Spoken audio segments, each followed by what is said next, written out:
Hallelujah to you, our comforter, our advocate, our teacher, dear God, the Holy Spirit. Lord, we just give you all the praise, honor, and glory right now as we come to you humbly, O God. We offer to you this time, we offer to you our 100% focus and attention, O God. Lord, maraming salamat, Panginoon. Muli kami ay biniyayaan niyo po ng isang panibagong araw. The privilege of coming and sitting at your feet, O God, to listen to your words and to truly soak, Panginoon. Magbabad kami, Lord, sa inyo pong presensya. Lord, patawarin niyo po kami sa lahat ng aming mga kasalanan, mga karumihan, Panginoon. Anything, O God, in our hearts, in our minds, in our lives, Lord, na nakikita mo, Panginoon, na nagiging hadlang, O God, upang kami, Panginoon, ay maging karapat-dapat, O God, na makibahagi sa mga spiritual na pagkain, O God, na inihanda niyo po sa umagang ito. Patawarin mo kami, Panginoon, sa lahat, Panginoon, ng amin pong nagagawa na nagbibigay ng pighati, Panginoon, sa inyong banal na Espiritu. Lord, tulungan mo kami, O God, na tunay, Panginoon, na ibukas namin ang aming mga puso at isipan sa iyo, Panginoon. Nang sa ganun, O God, anuman ang amin pong maririnig ngayon, Lord, ay tunay na ito ay magagawa namin at maisasapamuhay namin sa araw-araw, O God. Lord, salamat sa mga kapatid na nandirito, O God. At sa mga kapatid namin, Lord, na hindi namin makakasama sa araw na ito, Panginoon, Lord. Patuloy niyo pa rin po silang pagpapalain. And Lord, salamat, Lord, na muli ay gagamitin niyo po akong instrumento na magdadala ng inyong mensahe, ng inyong mga salita. Itago niyo po ako, Ama, sa inyong likuran.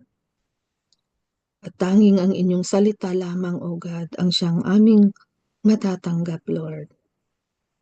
Fill me, O God, lead me with your Holy Spirit. Kayo po, Lord, ang mangusap sa bawat isa sa amin, O God. Let your will be done. Tanging ikaw lamang, Lord, ang maitataas, O God, sa aming gawain ngayon, sa umagang ito. Kinakansela namin, O God, ang anumang gawain ng kaaway, O God, that will try to disrupt, try to destroy this time with you. And we are just declaring, O God, your thick presence, your full anointing, O God, upon this place right now. We declare, O God, strong internet connections wherever we are. At kinakansela namin, O God, Lord, ang anumang mga gawain ng kaaway. Dahil ikaw lamang, Panginoon Lord, ang aming dinideklara na siyang may kapangyarihan, O God, sa aming mga buhay at sa platform na ito, Lord, sa mga sandaling ito. Maraming salamat. We give you all the praise and glory and honor. In Jesus' name we pray. Amen. Amen. Amen. So, yung pong title ng ating pagbubulay-bulayan ng ating pong devotional mula kay Oswald Chambers ay ang title po, Turning Back or Walking with Jesus. Okay, Turning Back or Walking with Jesus. So, kung imagine niyo po, minsan siguro may mga nakikita po tayong mga picture, di ba? na ginagamit ng ating pong mga tagapagsalita, mga preachers, mga evangelists, ganyan. Meron dalawang sign, 'di ba? To the right and to the left, 'di ba? Yung mga signboard or ano, sabi niya this way or ano, world the way of the world or God's way, parang ganon, to the left or to the right. So, ano po ba yung ating direction? So, are we turning back or are we walking with Jesus? So, sa title pa lang, ito po ay parang isang ano na is it can we call it a challenge? Parang it is you have to make the decision. You have to make a choice, 'di ba? Saan ka ba talaga? Kasi hindi pwede yung dalawahan, 'di ba? Hindi pwede yung sabi nga hindi pwede yung mamamangka ka sa dalawang ilog, 'di ba? O kaya yung isang paa mo nasa kabila, yung isa nasa kabila. Okay? So, dapat talaga we have to make a choice, we have to make a decision. Saan ba tayo talaga? Are we dalawang bagay lang yun. Are we with Jesus or are we without Jesus? Are we for or are we against? Mga ganun lang. So, the text na atin pong gagamitin is found in John 6 verse 67. At maikli lang po itong verse na ito, pero yung kabuuan po ng verse na ito nakalagay, ang karagdagan lang po doon is that and Jesus turned to his disciples or tur he Jesus Jesus turned to the 12 because ito pong mismong conversation na ito pong mismong mga salita na ito directed doon po sa 12 na alagad ng ating Panginoon. At ang kanyang katanungan, sabi niya, "Do you also want to go away?" Yan. And Jesus said to the 12, and Jesus turned to the 12 and asked them, yun yung kabuuan nitong verse na ito "Do you also want to go away?" Yan. So in context po, tignan lang po natin itong buong kwento na ito, no? So siguro po maalala natin na itong buong chapter 6 ng John, you might just want to read it again after this o sa atin pong own quiet time para po ma-refresh tayo kung ano po ba itong scenario na 'to. So, doon sa kabuuan sa umpisa ng chapter 6 ng Gospel of John, dito po yung the miracle ng pagpapakain o yung the feeding of the 5,000. So, yun po yung umpisa itong chapter na ito. So, itong panahon na 'to, ito na yung nag-uumpisa ng ni Jesus yung kanyang ministry. So, he is already healing the sick, he is going around making miracles. So, pagdating ng chapter 6, ito po yung account nung pagpapakain niya, the feeding of the 5,000. And then ang kasunod doon is siyempre alam natin yung yung pagkakasunod-sunod, 'di ba, yung mga nangyari nung panahon na yon. Next, he walked on water. So, yun po yung isa din na naging miracle na naging nakita, yung witness ng kanyang mga apostles, mga kasama niya, mga disciples niya, 'di ba? They were in the boat, yung kanyang mga disciples, and then they saw Jesus walking on the water, 'di ba? So, yun po yung sumunod na account doon. Lahat ito nasa chapter 6 kasi mahaba po maraming verses po itong chapter 6. And then sumunod nga doon is yung he was teaching or he was talking. Jesus was already talking about him being the bread of life, 'di ba? So he was the following day, sabi nga doon for the following day, the next day, he went to the synagogue in Capernaum and he started teaching the people na sumusunod sa kanya, marami, the crowd. nakalagay doon about the bread of life. And he was referring to himself na ito hindi maintindihan ng mga tao na nakikinig sa kanya. So 'di ba meron tayong point doon na yung nagbubulong-bulungan sila, 'di ba? They were arguing among themselves. Ang sinasabi nila, papaano? How can this be? 'Di ba? Papaano nating yung pinipresent niya yung sarili niya na pagkain. Ano ba 'yun, parang iniisip ko tuloy yung siguro iniisip nila, paano 'yun, ano yung kakainin ba natin siya, ano 'yan, cannibalism ba 'yan, 'di ba, yung gano'n. Katawan yung kasi sinasabi niya yung katawan, yung aking dugo, hindi ba? That, ano, he was referring to himself. And then, so andun nagbulong-bulungan and then they will not accept it. Hindi nila matanggap, hindi nila ayaw nilang maniwala. 'Di ba?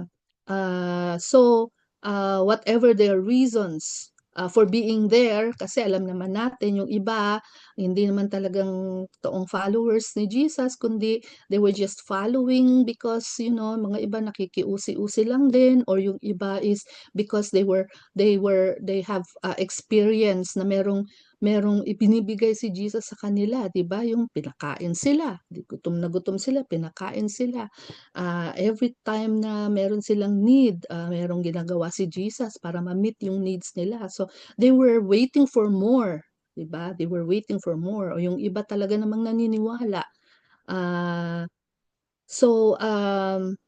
of course, sa ganito, we know na talagang yung kanilang pananampalataya is not really there. It's not really there yet. Ah, so andun pa rin yung kanilang mga pagdududa. And so, at there wa at, in ang kasunod nun is that dahil nga yun nga, alanganin sila, they're not really convinced that Jesus is who he is saying is who he is saying who he is, na siya talaga yung sinasabi niya. And they started, 'di ba? So there is a section there that's saying they left him, they deserted him, they stopped following him. So sino itong mga ito? Yung mga tao, yung mga crowd, 'di ba? They stopped following him at iniwan nila si Jesus. Ano nila, hindi na, ayaw na namin, 'di ba? Kasi parang sabi nila, this is so hard to understand. Napakahirap. 'Di ba parang papaano 'yun, 'di ba paano ka namin kakainin, 'di ba, why are you saying all these things? So, at that point, 'yun dumating tayo dito sa verse 67 where Jesus turned to the 12 kanyang 12 apostles. So alam natin kung sino yung mga 12 na 'yun. At sila naman ang tinanong niya. So ito nga ang katanungan niya, do you also want to go away? Okay, so tuloy po natin yung sinasabi ni Oswald Chambers dito po sa kanyang devotional. Okay, what a penetrating question. Our Lord's words often hit home for us when He speaks in the simplest way. In spite of the fact that we know who Jesus is, He asks, do you also want to go away? Ang tanong is, how well do we know Jesus? Diba? Kasi sabi niya, in spite of the fact, it's a fact. Kasi dinideclare natin yun, sinasabi natin yun. We know God, we know Jesus. We know Him. We love Him. Diba? Siyempre, kapag mahal natin ang isang tao, gusto natin makilala natin siya mabuti. Diba? It's so, how well do we know Jesus? So that we can keep, our commitment to Him. We can keep our dedication, our loyalty to Him. So para hindi, kapag tinanong niya tayo ng, do you also want to go away? Ano po kaya yung ating isasagot? Okay. Napakasimple lang, 'di ba? Yung mga katanungan na ito, it's not even so hard, 'di ba? Kapag talagang tayo ay kumbinsidong kumbinsido on, we know We know where we stand. We know na kung saan tayo, na hindi tayo namamangka, 'di ba? Sa dalawang ilog, and we have decided, ayun nga kaya yung kanta I have decided, 'di ba? Anong nakalagay doon? No turning back, no turning back. Alam natin, we know where we stand. No? So, it's very simple, 'di ba? Simpleng tanong, simpleng sagot lang din. So we must continually maintain an adventurous attitude toward him despite any potential personal risk. And so when we have made that decision to follow Jesus, to choose to walk with him, 'di ba? Ano 'yon? We will risk everything. Yan, 'di ba? Forsaking all others. Sabi nga, ano ba yung pinapangako ng isang nagmamahal sa kanyang minamahal, 'di ba? Siguro naririnig natin 'yon, hindi ba? Hahamaking lahat, 'di ba? Sabi, mahamakin lahat, masunod ka lamang. Wow, sana kay Lord natin sinasabi yung mga salitang iyon. From that time, many of his disciples went back and walked with him no more. So ito po yung sinasabi ko kanina. That was the verse before itong verse 67 na nagtanong si Jesus sa kanyang apostles, the 12. Sabi doon.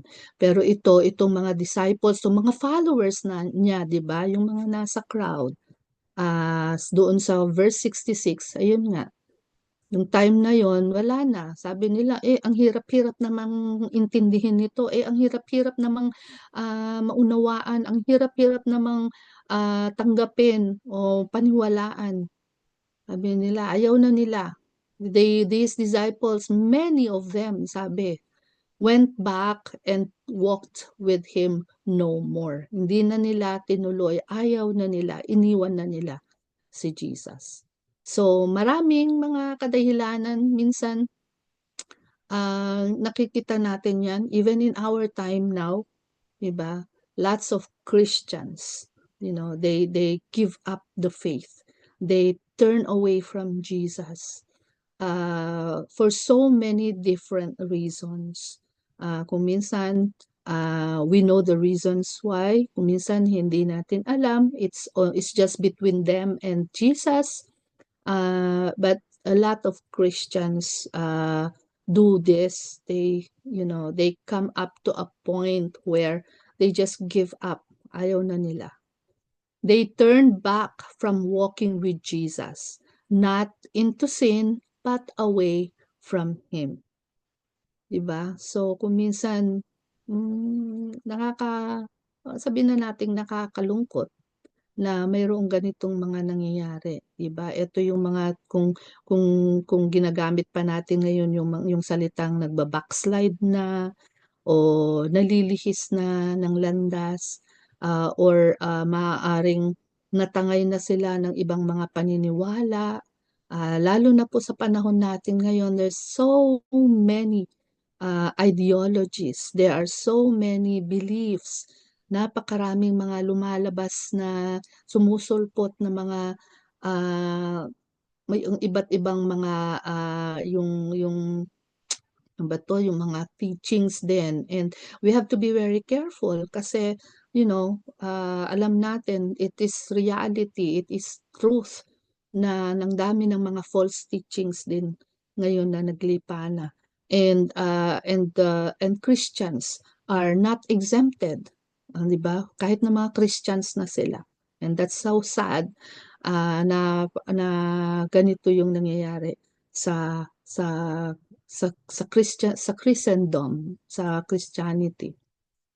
And many people today are pouring their lives out and working for Jesus Christ, but are not really walking with Him. Okay. So again, this is all about relationship with Jesus. Lagi nating naririnig din doon yung religiosity versus relationship. So kasi they are Christians. Sabi nga na, they are pouring their lives out and working for Jesus. Naglilingkod naman sila, 'di ba? We can see them inside the church. They are part of ministries, 'di ba? Sumusunod naman sila. They are working. They labor, they work, 'di ba? They ano ba 'yun? They are into mga gawain, 'di ba? Kaya sabi natin not everything na yung ginagawa, 'di ba, ng ano ng yung it's all about yung motivation natin. Ano ba yung motibo, yung motive in doing all this?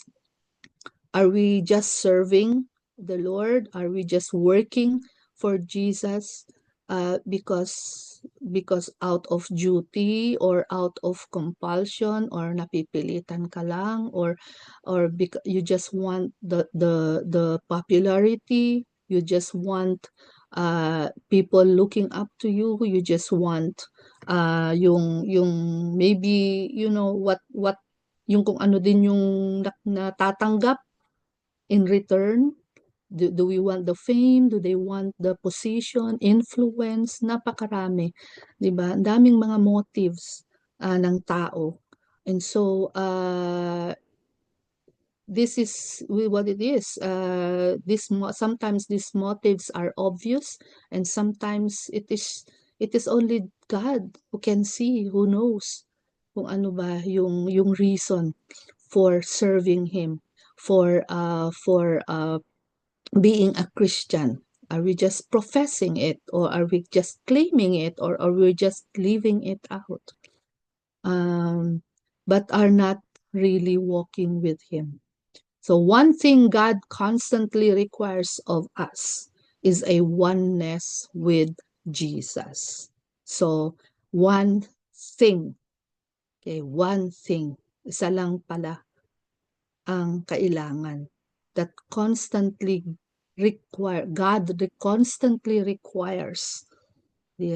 Ano yon? It's just oneness with Jesus Christ. Ano yon? Yung pakikiisa natin sa ating Panginoon. Just Jesus and me. Parang hindi mo na ma-identify yung sarili mo because it's Jesus living in you.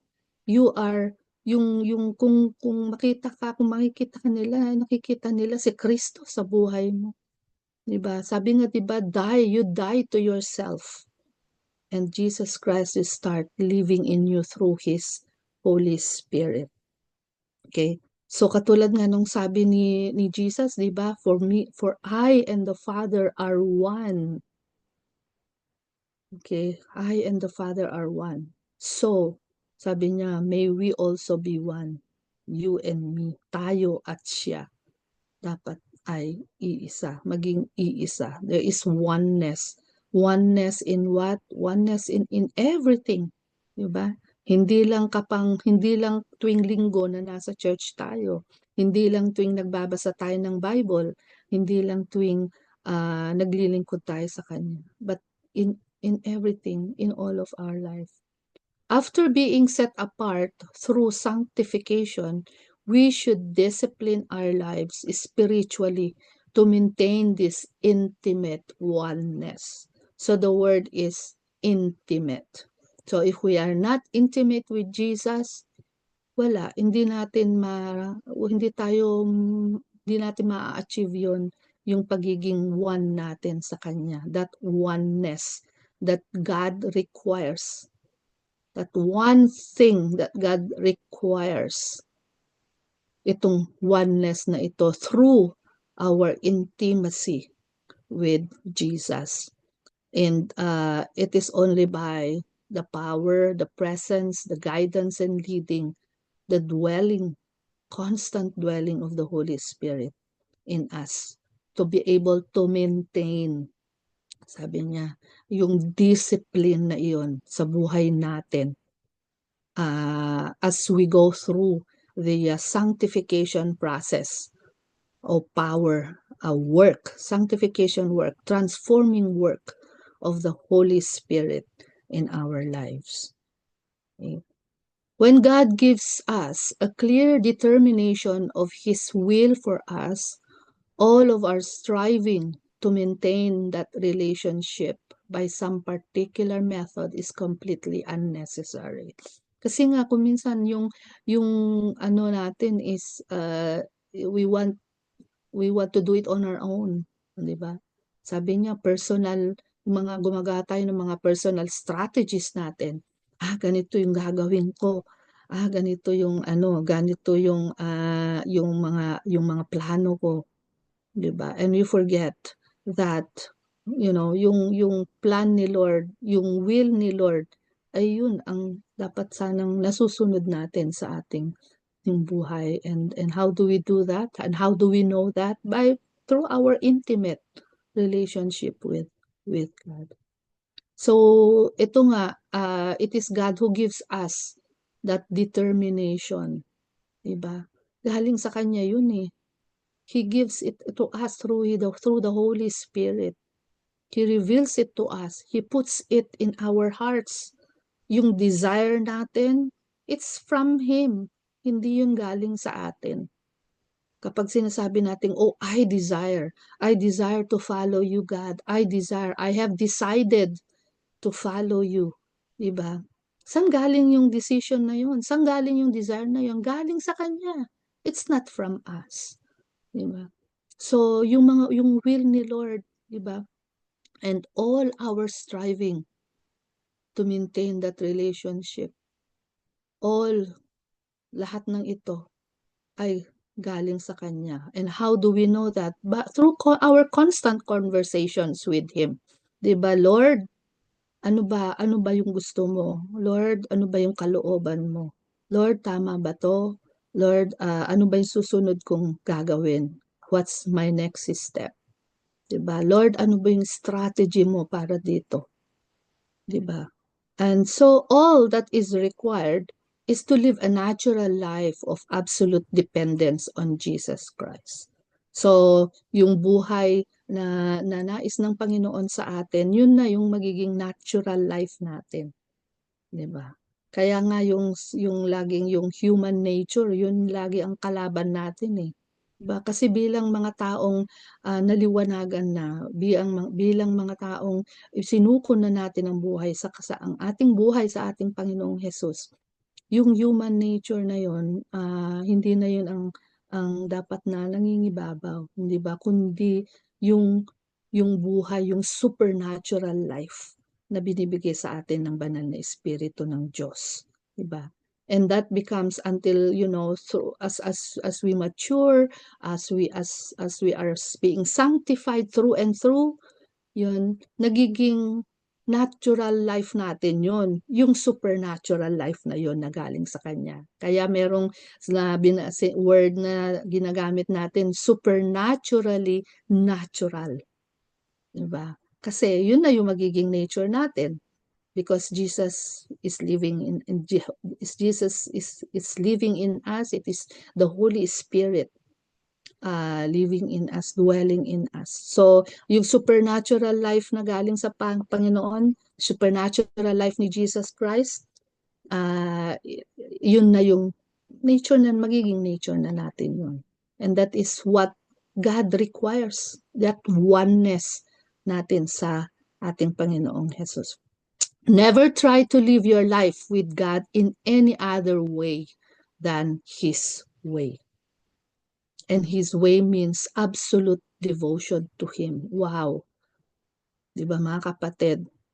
Underscore yung absolute devotion. Absolute meaning, wala. Everything. Lahat-lahat. Walang matitira. Walang nakatabi. Walang nakatago. Diba? Talagang absolute devotion. Pag sinabi nating absolute kasi, wala nang iba talaga. Siya lang.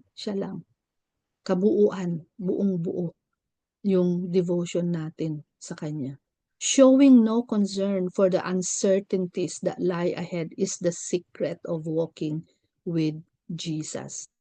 So yung ating pagtitiwala sa Kanya, wala na Dapat yung nga, yung mga doubts na yan, uncertainties, wala na yung mga yan, hindi ba? Even in for the future. Yan yung madalas kalaban natin eh. It's the fear of the unknown. Sabi nga nila, yung future hindi natin alam. Lord, kailan ba ganito, 'di ba? Ano ba mangyayari sa akin? 'Di ba? Because wala yung uncertainty na yun if we are truly absolutely dependent on Jesus. Alam natin, alam niya kung ano yung mangyari sa buhay natin and He knows our future. And we just have to trust Him. Yun lang talaga. Peter saw in Jesus only someone who could minister salvation to him and to the world. But our Lord wants us to be fellow laborers with Him. So, kailangan maging talagang yung buhay natin ipagamit din natin sa ating Panginoon. Because sino ba yung kanyang yung kanyang, sabi alam natin yon hands, we are His hands, we are His feet, we are His mouthpiece, we are His eyes, diba? In this world now, kasi wala na si Jesus dito. 'Di ba? We are His body, we are His dwelling of His Holy Spirit. So tayo na. And He need us to cope, to be His fellow laborers, be His to partner with Him, 'di ba? Sa pag-abot sa mundong ito sa mga taong hindi pa nakakakilala sa Kanya. So in John 6:70, ito po yung sumusunod-sunod na verse kasi yung verse 67, 'di ba? Nag-umpisa tayo sa verse 67. So dumating tayo dito sa verse 70, sabi, Jesus lovingly reminded Peter that he was chosen to go with him. And each of us must answer this question for ourselves and no one else. Do you also want to go away? Kasi yung mga sumunod na verse din, verse 67, 68, 69, 70. So, andun yung conversation ni Jesus with Peter. Kasi si Peter yung sumagot doon sa tanong niya do you also want to go away? 'Di ba? Ang tanong niya doon sa mga apostles niya. At si Peter sumagot siya, sabi niya, saan kami pupunta? 'Di ba? So ito na napakaganda rin ng sagot ni Peter. Sabi niya, kung iiwan ka namin, saan kami pupunta? Where do we go? Where do we go? 'Di ba? Parang kung iiwanan ka namin, sino? 'Di ba? Kanino kami pupunta? Saan kami pupunta? Di mas mabuti pang sumunod kami sa iyo. Di mas mabuti pang dito na lang kami sa iyo. 'Di ba? Kasi wala rin naman kaming ibang pupuntahan. So napakaganda din nung anong sagot ni Peter. Kaya sabi ni Jesus sa kanya, he lovingly, punong-puno ng pagmamahal, reminded Peter that he was chosen to go with him. So doon talagang napakita naman ni Peter that his devotion, his loyalty, 'di ba? Pero of course, alam natin kung ano yung nangyari kay Peter pagkatapos, 'di ba? And so ang challenge sa atin ngayon, mga kapatid, is dito, each of us must answer this question for ourselves and no one else. Tayo lamang ang makakasagot nito, 'di ba? And it is just between us and Jesus. It is a conversation that we need to have with Jesus to answer this question. Ang tanong ni Jesus, do you also want to go away? Anong po ba yung isasagot natin sa Kanya? So this is a conversation that we need to have, and in all honesty, dahil hindi naman tayo pwedeng magsinungaling kay Jesus. Dahil alam naman niya ang katotohanan, and He knows what's in our hearts and He knows what's in our minds. So, ito po yung iiwanan sa ating katanungan. And of course, nandito po yung mga scriptures pa na pwede po nating balikan parang reference scriptures dito po sa ating devotional. Okay, sa Deuteronomy chapters 8 to 10, and then in Mark 11 verses 19 to 33. So we can look back on that, read it again after I read it po sa atin pong quiet time, our own time. So wisdom from Oswald, sabi dito, restate to yourself what you believe. So ano ito, look again, kausapin natin ulit ang ating sarili. This is a heart searching, soul searching question. Tanungin natin ulit yung ating sarili, restate it to yourself what we believe. Then do away with as much of it as possible and get back to the bedrock of the cross of Christ. So kapag tinanong natin yung ating sarili, ano ba talaga yung pananiniwalaan ko? Ano ba talaga yung sinusunod ko? Si Jesus ba? O meron pa ba akong ibang mga sinusunod? Meron pa ba akong ibang mga naisin? Meron pa ba are there still traces of me? Diba? Na kailangan ko isuko sa Panginoon. Then sabi niya, do away with it. Get rid of it, of much of it as possible. Siyempre, sa pamamagitan lamang ng tulong ng banal na espiritu. Lagi nating nasasabi, di ba, na kung sa sarili lang natin, di ba, ayaw din ni Jesus yon, yung lahat na lang ginagawa natin on our own. Kasi as His people, as His children, di ba, nakadepende na tayo sa Kanya. And so whatever it is that's getting in the way, sabi niya, get away with it. Do away with it as much as possible. And bumalik po tayo doon sa bedrock, the cross of Christ. Sino ba talaga yung ating pinaniniwalaan? Kanino ba talaga tayo sumusunod? At sino ba talaga yung ating yung kung saan ba natin gusto o sagutin po natin yung mga katanungan na yun. Are you going away as well? Are you going to leave Jesus as well? So, tayo lamang po yung makakasagot nun, sabi niya. Diba?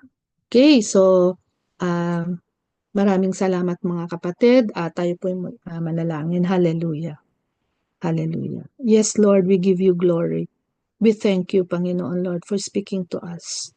Indeed, Panginoon, napakarami pang mga bagay-bagay, Lord, sa buhay na ito, God, na maaaring hindi pa namin naiintindihan, hindi namin nauunawaan. But thank you because we have your Holy Spirit to explain things to us, to make things clear to us, to guide us, and to teach us more. Marami pa kaming kailangang matutunan. At marami pa kaming kailangang yung i-allow kayo, O God, na gawin nyo sa buhay namin. So Lord, maraming salamat, Panginoon, for this message.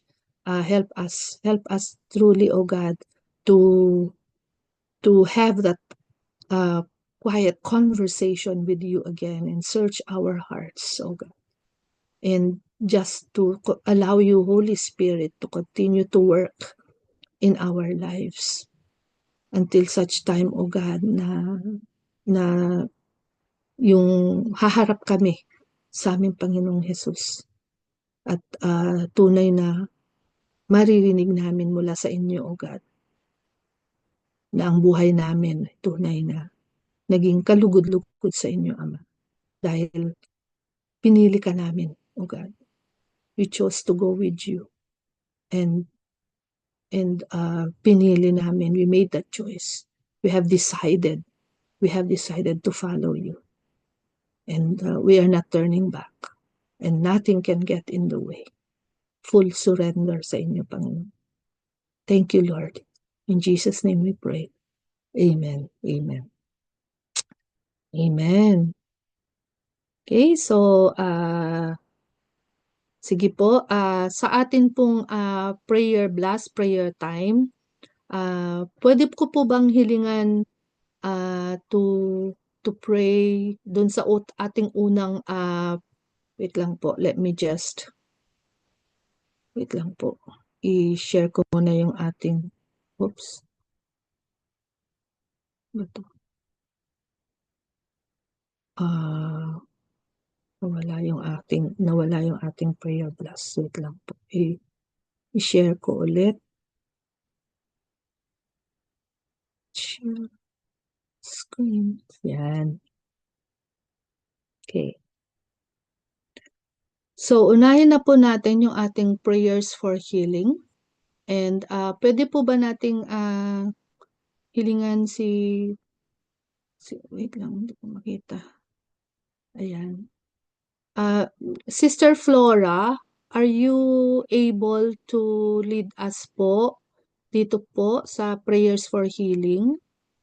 Yes Pwede po po. kayo? Ay, thank you po, sis. So, sa atin pong prayer blast, unahin po natin yung ating mga kapatid na mayroong karamdaman. At isama po natin si Ate Olive. Ayan, meron pong prayer request si Brother Virgil dito po sa ating chat box. Sister Olive de Leon is confined at St. Luke's Hospital with her latest bless ano ba yun? I think she is bleeding, di po ba, Brother Virgil? I think, Opo, may opo, bleeding po eh. Maghapon, kapon. okay. Kanya sinugod po sa hospital. Ayun, okay. So, isama po natin si Ate Olive, Ninang Olive, sa ating panalangin. Wisdom for the doctors, yung effectiveness ng mga gamot, mga treatments na ginagawa sa kanya, yung mga investigations pa na kailangan nilang gawin. Let us pray for yung strength para sa kanya as she goes through all these examinations, and that ayun, to seal and to declare na talagang sabi niya no need for emergency procedure. Ayun, still have to undergo more tests, so let us declare that all the tests that will be done still will be all negative and normal na lalabas ng mga results. Yan. Okay po. So, sige po, Pastor Rory. Anything that you want to say? Opo, nung nabasa ko nga po yun sa ating pong GC ng Daybreaks, ay chinat ko po kaagad po si kapatid Ruth Villar. And then ang sabi po sa akin, just want to update everyone. Ito po binanggit po niya, kaya ho nagkaroon po daw ng dahil lang po sa kanyang pag-upo sa banyo. But praise be to God, wala naman daw pong bleeding. Praying for yung pong specific po ngayong ating pong ipanalangin. Praise be to God, wala hong bleeding na nakita ho sa kanyang But the prayer po is for the almoranas lang po. Yeah. Okay. So kailangan po daw na ipag-pray po na no more yung binanggit po ni Kuya Virgil sa kanyang prayer na sa mga check-up ay magiging mas okay pa at may lalabas na ho siya sa ospital. Kaya ho salamat po sa Panginoon at sa mga nag-pray kaagad. So, kaya nga po, ang sabi po din ni kapatid na Pilar, I just want to read for everyone. God bless us Sunday to all my precious intercessors and warriors of the Lord Jesus Christ. Won't be able to join from you. I am now confined in St. Luke. Peace due of the bleeding. Praise God. Initial rectal examination showed no cyst. No, the bleeding has stopped. Ang result, the CT scan showed no need for emergency procedure. Hallelujah. Praise the Lord. I'm still having undergo more tests praying that all the result shall be for God's glory alone. Many thanks. We will keep you posted for no visitation yet, but shall be grateful for all your prayers, love, hugs, shalom to everyone. So praise be to God. Yun po ang kanyang chat po sa akin kanina. Purihin po ang ating pong Panginoon. So let us pray for only yung kanyang almoranas ay matanggal at kumbaga bumalik na sa normal sa kanyang kinalalagyan. Yun po. Salamat po sa Panginoon. Amen. Amen. Thank you po. So, sige po mga kapatid, for 1 minute, let us do a prayer blast. And then Sister Flora will close us po dito sa portion na ito ng prayers for healing. So, tayo po munang lahat for 1 minute. Let us unmute ourselves. Let us join together. Let our voices be heard. And let us blast the heavens with our prayers. Ngayon na po. Hallelujah.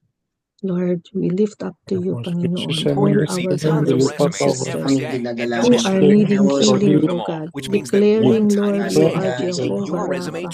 Sa amin pong mga kapatid na mayroong karamdaman, ikaw lamang po ang aming kahasapan. Sa inyo lamang kami lumalapit, because we know, Panginoon, Lord, ikaw ang source ng healing na kailangan nila in the name of Jesus. Bawat isa, O God, na nasa aming prayer list, na alam namin, Panginoon, na kilala mo po sila bawat isa. Lord, we lift up to you, O God, si Ninang Olive, O God, as she's in hospital right now. Lord, saan man siya, Panginoon, Lord, whatever her situation is, alam namin kasama kanya, Panginoon, Lord, that you are with her right now.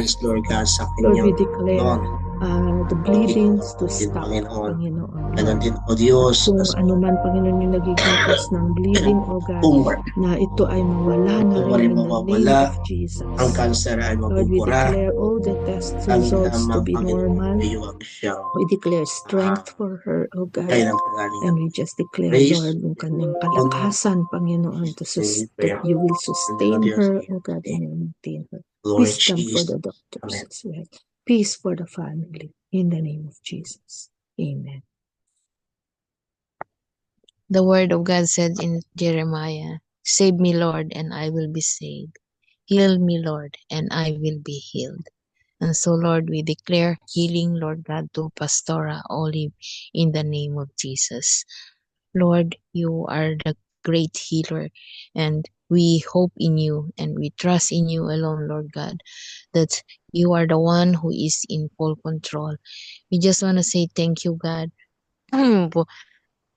for the good report, Lord God, that this bleeding is already stopped. Thank you for the result in the CT scan showing that there's no need for emergency operation, Lord. And all of these, Lord God, are done by you.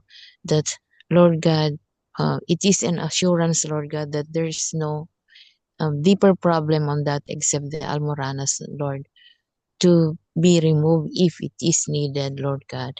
And we just want to say thank you also for the report that there's no need for any emergency operation.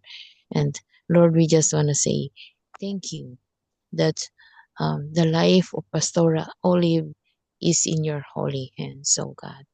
And Lord, whatever is the cause of this bleeding, you are the only one who knows it, God. And so, any cause of this, we ask that the cause of this bleeding, we command them to be burned with the Holy Spirit fire, to drink the blood of Jesus. And all of this, oh God, pains and sicknesses and bleedings, we wash away with the blood of Jesus. Amen. And we Amen. declare healing, oh God, in the total, oh Lord God, being of Pastora Olive in the name of Jesus Christ. Amen. And we just want to say thank you, Lord, for her total healing. We know, Lord God, that medicines And the doctors, Lord God, are your instrument, Lord God, to heal the sick. And so we pray, Lord God, that you please pour out your anointing, oh Lord God, the power of the Holy Spirit and the excellent wisdom of the Holy Spirit to be upon, oh Lord God, all the doctors and the medical staffs who are attending to our dear Pastora Olive, oh God, that they will only do the things you are commanding them to do in the name of Jesus.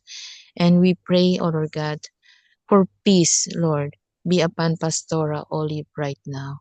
That, Lord, you know how much she loves you. You know how much she trusts in you, oh God. And so, Lord, nothing will worry, oh Lord God, that can aggravate her condition.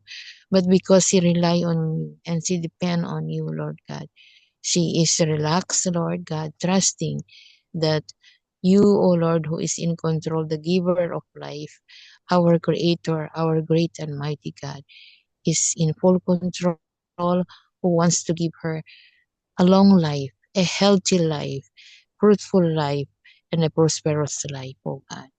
And so, Lord, we put, O Lord God, our dear Pastora Olive into your holy hands. And now we have nothing to say but to thank you, Lord, for, O Lord God, taking care of her. We know, Lord God, that you are besides her. You are embracing her, assuring her that she is in your holy hands, oh God. And even, Lord, the family, the children, Lord God, um, let them trust in you alone and have peace, Lord God, trusting that Pastora Olive is in the holy hands of a mighty God. And so, Lord, we just want to say thank you also for all those written here, Lord God. You know them all by name, Lord God. I cannot name them one by one, but you know them all, Lord. You know what is going to be repaired in their body because you are the one who has created each and every one of us. And whatever are the tormenting spirits of every sickness, disease, and infirmities that are upon our brothers and sisters whose name are listed here, in the name of Jesus, we command them to drink the blood, be washed out with the blood of Jesus, be burned with the Holy Spirit fire, and never to torment these people in the name of Jesus. We know, Lord, but that by your stripes, oh Lord God, everyone is already healed. And we just want to trust you and thank you, Lord, for healing each and every one of them, oh God. We know, Lord God, that our lives are in your holy hands, oh God. And so these people who are sick, oh Lord, whose names are written here, and even those who are not written here, Lord, you know them all. Whatever is needed to be repaired, Lord. Lord, we bring them all to you. Those who are suffering in cancers, kidney problems, and all other kinds of sicknesses. Even those who are suffering spiritual sickness, mental sickness, emotional sickness, and even financial sickness. Oh Lord, we bring them all, oh Lord God, at the foot of the cross of Jesus. Hoping, oh Lord God, and thanking you, Lord God, for healing them. And we just want to praise you, Almighty God, Jesus Christ, that you have given us as our great healer. And Lord, even those, oh Lord God, money that they need to buy the medicines and to pay the hospital, Lord, we ask you, Lord, that you please provide. And especially, Lord God, the trust and faith of those who need healing, even their families. And so, Lord, we just want to say thank you for hearing our prayer, Lord God, that you don't allow your children to be tormented by sickness. No one will panic because all of us are trusting in you. Oh, dear Jesus, our great healer. In Jesus' name we pray. Amen. Amen, Amen. amen, amen. Sige po. Amen, Next. amen. Maraming salamat, Sister Flora. Okay, so, yes, sunod po natin yung ating prayers for the pillars of society. And today we are focusing on the church and the ministries. May we ask Sister Ruth? Sister Ruth, are you able to unmute and lead us po itong prayer na ito dito sa pillars of society? Are you able to pray, Sister Ruth? Ate, sorry po, nasa on call po ako eh. Ay, Opo, wait Okay. lang po, patient. Okay, sis. Sige. No worries. Sister Babes, are you okay po ba? Or listening din yata pala si Sister Babes. Wala. Ayan, si Brother Virgil. Pwede po kayo, Brad? Sige po. Ano po? as- Yung ano? Dito po sa Church and the Ministries po. Sige po. Opo. Sige po. Ngayon na po. Pakilid lang po sa prayers na ito. Thank you po. Ngayon na po. Most gracious Heavenly Father, Abba Father, Lord Jesus Christ, Holy Spirit, our God, we come before you this wonderful Sunday, praising you and thanking you for all the blessings you have been giving us. Thank you for each and every one of us in this room, O Lord, that we gather here to praise you and worship you and dedicate ourselves to you, O Lord. Lord Jesus, we pray for all the ministers and workers of our church, O Lord. We pray that give them good health, give them courage, that wherever they will be assigned, O Lord, they will accept it, and you will be with them to protect them, O Lord Jesus. We pray for each pastors, for their provisions that you will bestow on them, O Lord. Help them in whatever they need, O Lord, especially their families, O Lord, wherever they will be assigned, O Lord. We know how hard to be a missionary, to be serving you, O Lord, especially in the remote areas, O Lord Jesus Christ. Please help all those ministers and workers that we have, O Lord, that they may propagate your word, that other people may know you more, O Lord Jesus Christ. We ask this, O Lord, to each and every one of these pastors to be blessed and to be protected by your mighty hands and by your blood, O Lord Jesus Christ. We ask this in the name of Jesus Christ, our Lord and Savior. Amen. Amen. Amen. Maraming salamat po, Brother Virgil. Okay, Welcome. so yung last prayer point natin is the prayers for the nations and governments po. So let's continue to lift up to God in prayer the nations, especially Israel, and the ongoing peace negotiations po with the Hamas group. Also, all the neighboring countries, Syria, Iran, Palestine, Lebanon, at yung iba rin pa ring mga rebellious groups, mga those who are in conflict with each other. Let us also pray for those who are affected, those who are still in harm's way, those who have been relocated because of these conflicts. Let us pray also for all the hostages, yung mga families nila. We can just imagine how, how difficult na mawalay sa mga mahal sa buhay. In such a time as this, let us continue to pray for God's protection and provisions para sa kanila. Also, let's continue to pray for the ongoing negotiations then between Ukraine, Russia, and also with the US, who is also helping out dito sa mga peace negotiations for the end of the war. At patuloy po nating itaas ang mga leaders na ito ng mga nations who are really making the decisions that more that they will come to acknowledge the power, the leading of the Holy Spirit sa kanila, wisdom from the Lord leading sa kanila pong mga decision making, sa kanilang mga policies for the good of many. Also, let's pray for the Philippines sa iba't ibang mga sitwasyon din na kinakaharap ng ating bansa, still with the ongoing conflicts with China over the West Philippine Sea, yung mga issues on territories, yan. And also the coming elections. So napakarami po nating kailangang i-cover in our prayers for our country. And if there's any other concerns as well, isama na rin po natin. Let us ask the Holy Spirit to lead us as we pray and intercede on behalf of all the nations and the governments. So for 1 minute po, let us all join together.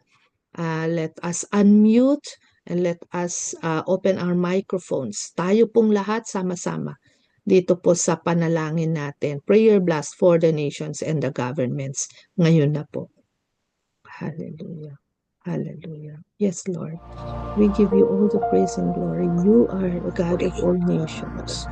You're still very much in control, and you still very much have the absolute sovereign authority, O God, over all the creation, including the nations. Lord, we just continue to lift up to you the nation of Israel. With the ongoing conflict, Panginoon, with the neighboring countries. Lord, at saka yung pong peaceful negotiations, Panginoon, Lord, sa mga effects, Panginoon, ng war with other groups, with other nations. Lord, kayo pong manguna. Raise up leaders, Panginoon, Lord, who will truly acknowledge you, Panginoon, as their authority, O God, the source of everything that they need, wisdom, leading ng Holy Spirit. Lord, we also pray, O God, for the Philippines. Kayo, Panginoon, Lord, sa mga namumuno sa aming bansang Pilipinas. We pray for the President, Bongbong Marcos, at lahat po ng kanyang mga kasama, Panginoon, Lord. We just pray, Panginoon, Lord, for your continuous protection, continuous provisions, and leading of Holy Spirit, Panginoon, sa lahat ng mga kanilang mga gawain, in performing their duties and responsibilities to the people, O God, and most especially to you. Lord, salamat din, Panginoon, that you are also the God of all, of nature, the God of creation, the God of climate and environment, Lord. It's all part of your creation, Lord. And we pray, Panginoon, Lord, na ang lahat, Panginoon, ng mga nangyayari sa aming kapaligiran, O God, Lord, ito ay magkakaroon din ng kaayusan, Panginoon, Lord. And we trust, oh God, we trust that you always want the best, Panginoon, for your creation. And that is what we pray for. In Jesus' name. Amen. Amen. Amen. Okay, so sa atin pong, bago po tayo mag-closing prayer, and we will ask Pastor Rory to do the Thanksgiving prayer po and the benediction. Meron po ba tayong birthday celebrant po today? Any birthday celebrants or wedding anniversary po kaya? Anything? March 9, wala po.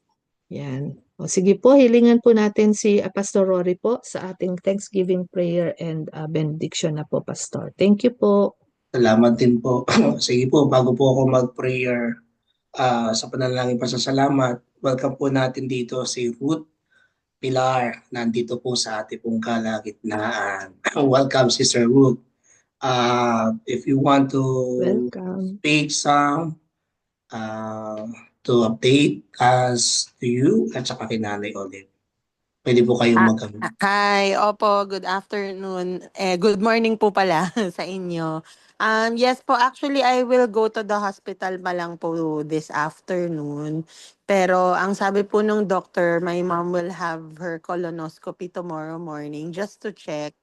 So we're praying po na hemorrhoids lang po siya. And ano naman po siya, you know naman my mom, she's always in good spirits, very strong ang faith, and ano po siya, kumbaga kalmado. Ayun. So at alam niya, sabi nga niya, gusto ko 'yon pag maraming prayer intercessors na nagpe-pray sa akin. So maraming salamat po. I will let her know na nagpray po tayo para sa kanya. And we'll just give more updates pag meron na rin pong sinabi yung doctor. Thank you very much po. God bless po sa lahat. And praise God. Sige po. Tayo po ay magpasalamat sa Diyos. Pinupuri ka namin, dinadakila, sinasamba o Diyos na buhay at banal sa iyong kahangahangang pagkawa sa aming mga buhay. At tunay nga po, Panginoon, inyong ipinakita sa amin sa panibagong araw na to ng lakas, hininga, buhay ay tunay na inyong ipinagkaloob sa aming mga buhay. Salamat o Diyos sapagkat kayo ang Diyos ng himala. Kayo ang takilang manggagawa. Kayo ang mabuting pastol. Kayo ang tunay na dakilang manggagamot. Pinapagaling mo ang mga kapatid naming nasa banig ng karamdaman. Tinatanggal mo itong karamdamang ito at inyong pinibigyan ng panibagong lakas. Tinatanggal mo ang karamdaman na kung saan o Diyos ay tunay na nagbibigay sa iyo ng kaluguran ang bawat kagalingan. Kaya salamat po, Panginoon, sa iyong kagalingan din na ipagkakaloob sa bawat bansa, sa bawat mga namumuno. Tanggalin mo, Panginoon, ang anumang kasakiman. Tanggalin mo, Panginoon, ang anumang pananakop. At tunay na kayo, O Diyos, ay siyang Diyos na nagbigay ng bawat otoridad kung hanggang saan ang inyong ipinagkaloob sa amin. Kayo ang tunay na Diyos na di nagbabago noon, ngayon at kailanman. Kami ay nagpapasalamat sa inyong mensahe na inyong ipinagkaloob. Ama, salamat sapagkat ikaw lamang ang aming kinikilalang Diyos. At kagaya po ni Pedro na wala na kaming ibang susundi kung hindi ikaw lamang sapagkat ikaw ang Diyos na sa Kristo na manunubos at tagapagligtas. May mga beses sa aming mga buhay, may mga katanungan. Kung minsan, hindi namin mabot at hindi namin kayang unawain. Pero salamat dahil ang sinabi mo sa iyong salita ay magtiwala kami sa inyo. Manampalataya kami sa inyo. Maging tapat kami sa inyo. Sapagkat wala na kami ibang aasahan kung hindi ikaw lamang. At kung wala ka sa amin, wala kaming magagawa. Kasi ikaw yung nagbibigay buhay. Ikaw yung nagbibigay lakas. Ikaw ang nagbibigay sa amin ng lahat ng bagay. Pagmamahal, katapatan. Kasi una mong itong ginawa para sa amin. Salamat po, Panginoon. Pagpalain mo si Ate Finet na nangunguna sa oras po ito. Patuloy na kayo, O Diyos, ang humubog sa Kanya. Bigyan ng malakas na pangangatawan. Bigyan, O Diyos, ng patuloy na pagpapala ng kagaling sa inyo. Kabilang ang kanyang mga anak.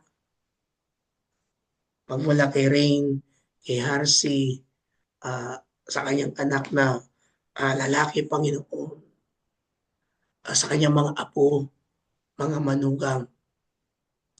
Lord, we ask in your holy name that touch their heart and life, that they may able to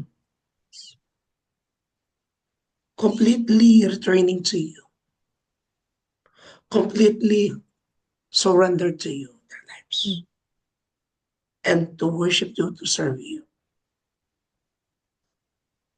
Because they are your children. And we ask, Lord God, the ministry that you are putting in the UK, as Lord, mold them, touch every leaders in UK, sa London po, Panginoon.